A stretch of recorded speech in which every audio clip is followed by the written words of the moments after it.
peux jusqu'au 20 août. Oui. Tu dis, ah bon? Mais moi, je sais que même si on coupe les lignes, il y a des bus de remplacement. Amen. Amen. Amen. Imagine un peu que j'ai une dette quelque part, mais il faut que j'arrive là-bas. Le rendez-vous est là. Les trains sont coupés, il y a des bus de remplacement. Je veux prendre le bus ou pas? Pour la libération de mon âme, je dois favoriser le travail de Dieu. Est-ce que tu peux acclamer encore? Est-ce que tu peux acclamer encore? Alléluia. Dieu fait son travail. Mais il a besoin de toi que tu te lèves. Amen. Parce que le diable est furieux, il est fou de rage. Amen. Il était là-bas auprès de Dieu. Il connaît cette gloire. Il connaît cette paix. Il connaît l'amour. Il connaît ce qui est dans la présence de Dieu. Mais il n'a pas envie que toi tu vives cela.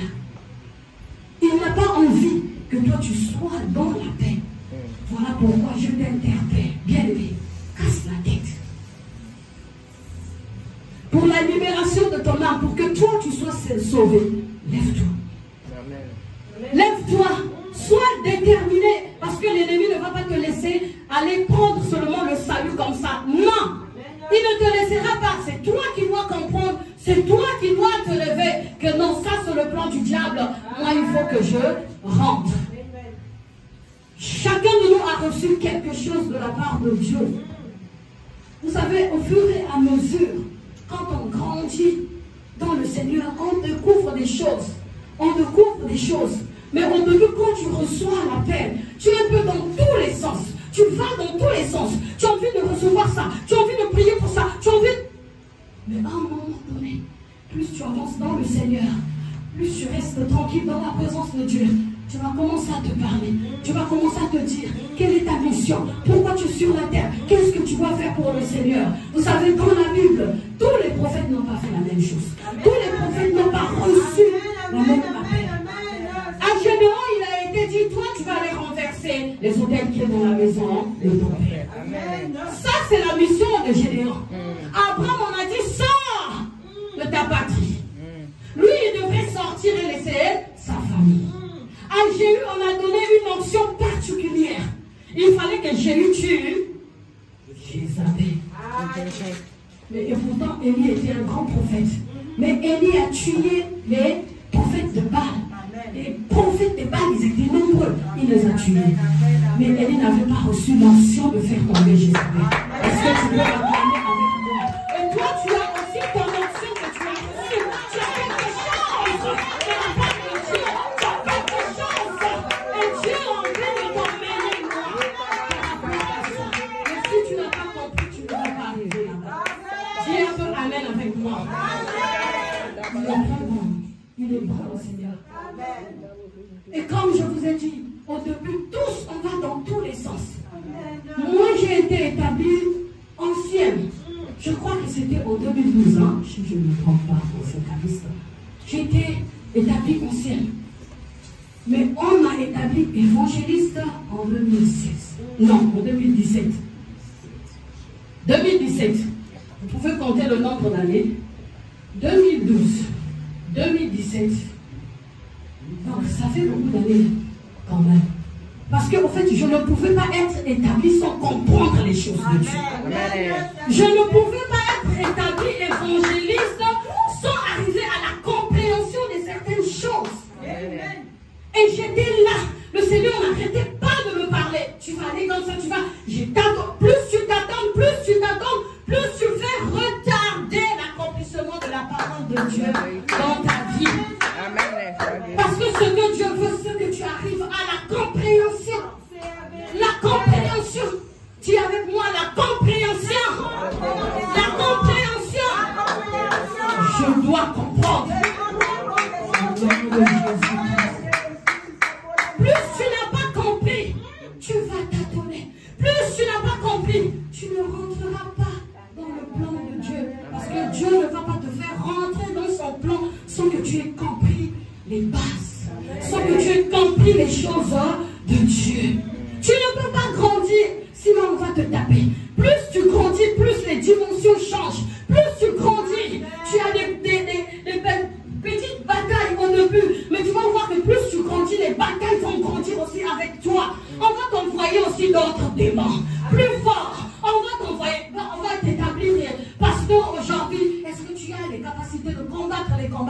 Est-ce que tu as ces capacités-là? Voilà pourquoi ne sois pas pressé. Reste tranquille dans la présence de Dieu. Écoute, écoute, écoute. Dieu va te parler. Il va te donner la directive. Et aujourd'hui, le Seigneur va encore te parler. Va encore nous parler. On va prendre tous nos vies. La parole de Dieu dans le livre de Jean, chapitre 8, disons au verset 51. En vérité, je vous le dis, si quelqu'un garde ma parole, il ne verra jamais la mort. Amen. Amen. Je vais venir au nom du Seigneur. Amen. En vérité, je vous le dis, si quelqu'un garde ma parole, il ne verra jamais la mort. Si quelqu'un garde ma parole, il ne verra jamais la mort. C'est fort. En vérité, je vous le dis, s'il y a quelqu'un qui garde ma parole, cette personne-là ne verra jamais la mort. Waouh, c'est beau. Ça veut dire que je vais vivre une vie éternelle. On va un peu parler de la mort aujourd'hui. De ce démon-là, ce géant-là. La mort, ce n'est pas juste quelque chose que tu entends, la mort. Je vais mourir. Je vais aller. Non. La mort, c'est un démon. La mort, c'est un géant qui tient l'enfer. Et il est présent au milieu de nous. Il travaille au milieu de nous. La mort est là. Tu le trouves dans les boîtes de nuit. La mort est là. Tu le trouves dans les fêtes. La mort, tu la trouves au milieu des fréquentations. Il est là. La mort, tu vas la trouver dans ta famille. Elle est là, la mort. La mort est présente, même si tu ne la vois pas. Mais elle est là. Mais la mort te voit. La mort te surveille. La mort te guette. La mort sait qu'elle a besoin de toi. Mais c'est toi qui ignores que la mort est présente. Mais Christ te dit que si tu gardes, Christ te dit que si tu gardes sa parole, tu ne verras pas la mort. Alléluia. Amen. On va voir un peu dans le livre de Apocalypse 6, on va lire un peu la mort. Qui est-il vraiment la mort? Apocalypse 6, verset 8.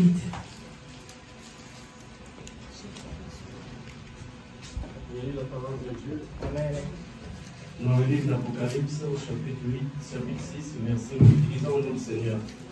Je regardais et voici parut un cheval d'une couleur verdâtre. Celui qui le montait se nommait la mort, et le séjour des morts l'accompagnait. Le pouvoir leur fut donné sur le quart de la terre pour faire périr les hommes par l'épée, par la famine, par la moralité et par les bêtes sauvages de la terre. Amen. Amen. Amen. Est-ce que tout le monde est à la page? Amen. J'aimerais que tu lises bien cette parole. Je regardais et voici parut un cheval d'une couleur verdâtre, une couleur pâle. Amen. Vert pâle. Celui qui le montait se nommait la mort. Et le séjour des morts l'accompagnait.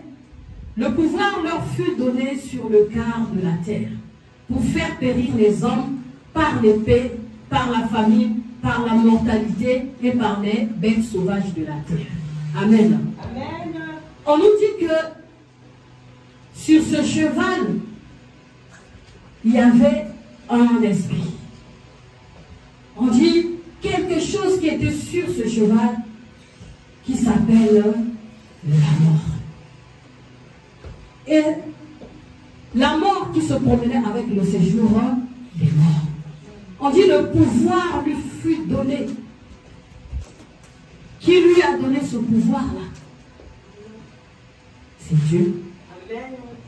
C'est Dieu lui-même. La parole de Dieu nous dit qu'il a créé toutes choses pour lui et pour un but.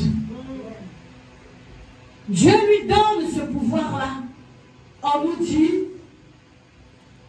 pour faire périr les hommes par l'épée, par la famine, par la mortalité et par les bêtes sauvages de la terre. Le pouvoir leur fut donné sur le quart. C'est là où je voulais en venir. On dit sur le quart de la terre. 25% de la population de la terre. Le pouvoir lui fut donné pour faire périr les humains. Quels humains? Ceux qui sont rebelles à la parole de Dieu. Amen. Les rébellions, ceux qui refusent d'accepter la parole de Dieu. Ceux qui refusent de pratiquer le pouvoir a été donné à cet esprit-là de frapper, de corriger ces personnes-là. Mais pourtant, Christ nous dit bien que celui qui garde sa parole ne verra pas la mort. Amen. Mais la mort frappe beaucoup au milieu des enfants de Dieu.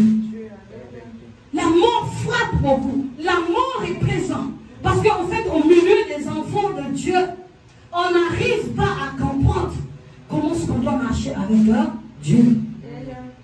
Je marche avec Dieu, mais je suis encore dans les boîtes de nuit. Là où il y a le territoire de la mort. Je marche avec Dieu, je suis dans les mauvaises compagnies.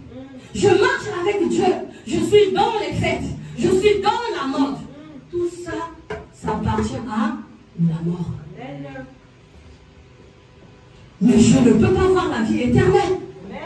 Je ne peux pas si je suis au milieu de la mort. Si je continue.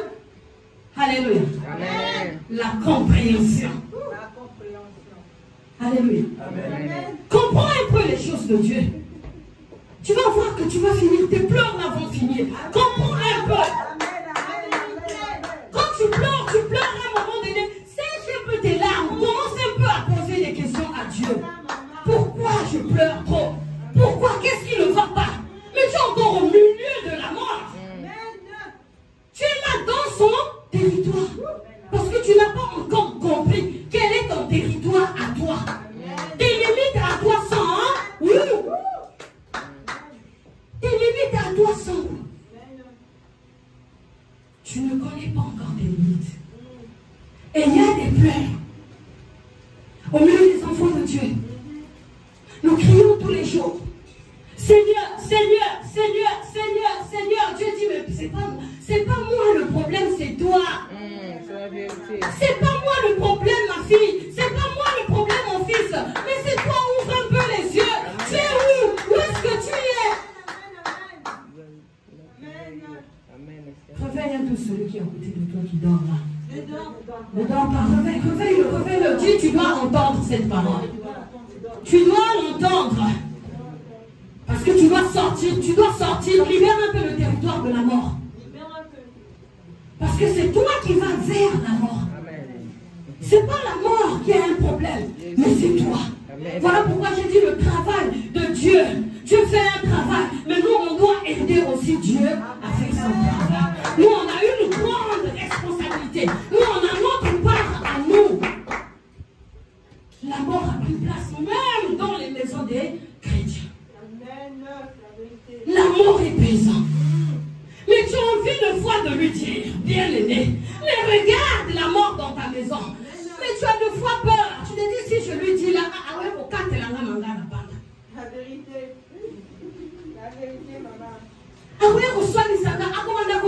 Pour éviter les problèmes, tu laisses un peu la mort. La mort demeure un peu dans sa maison. Mais la mort est dans nos maisons. La mort est rentrée jusque dans nos maisons.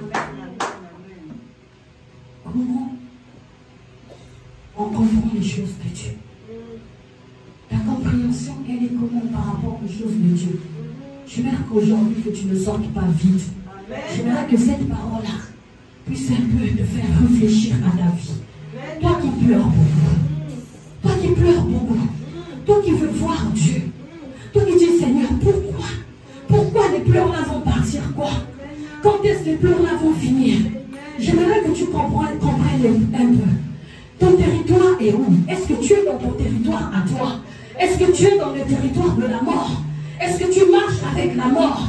Et la mort, son travail, c'est de te conduire en enfer. La mort, ce n'est pas le jour que tu as fermé les yeux. La mort, c'est même avant que tu fermes les yeux.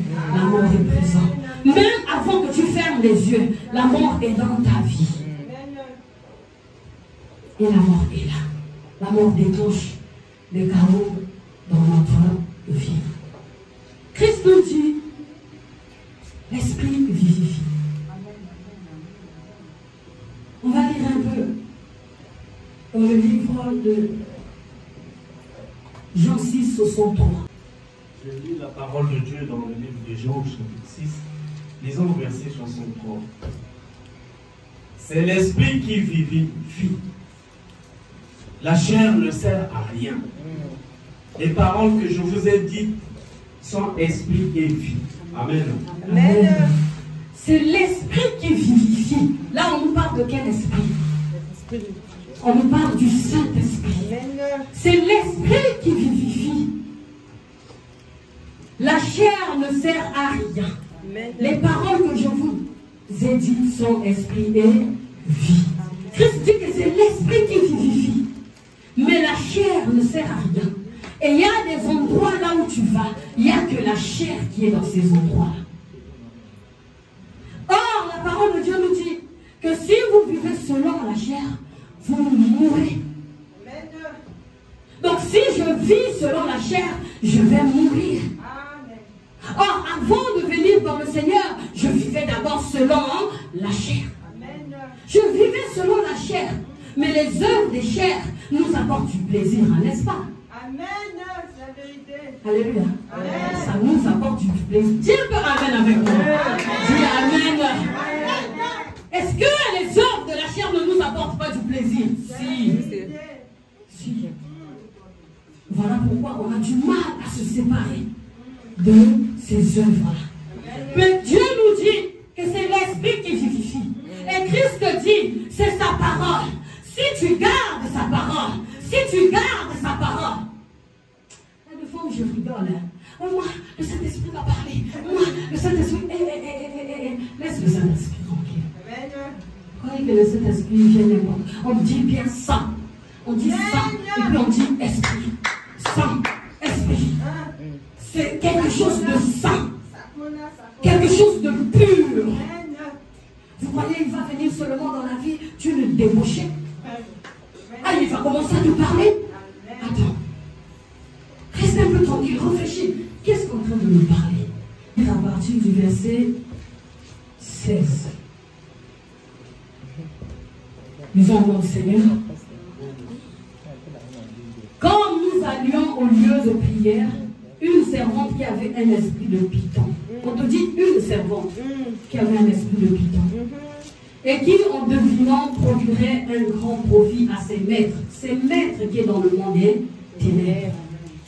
Vint au-devant de nous et se mit à nous suivre. Paul et nous, elle criait, ces hommes sont les serviteurs du Dieu très haut.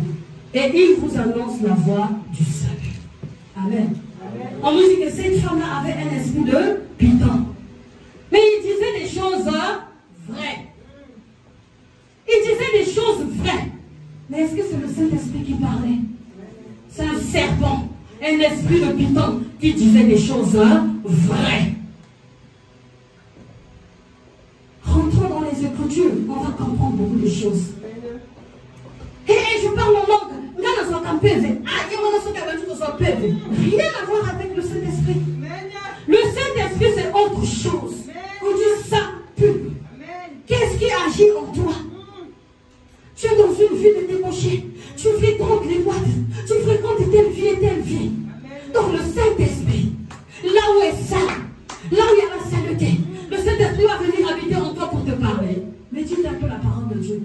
Regarde un peu qui te parle. Parce que Christ dit, c'est l'esprit qui vivifie. C'est l'esprit qui donne la vie. C'est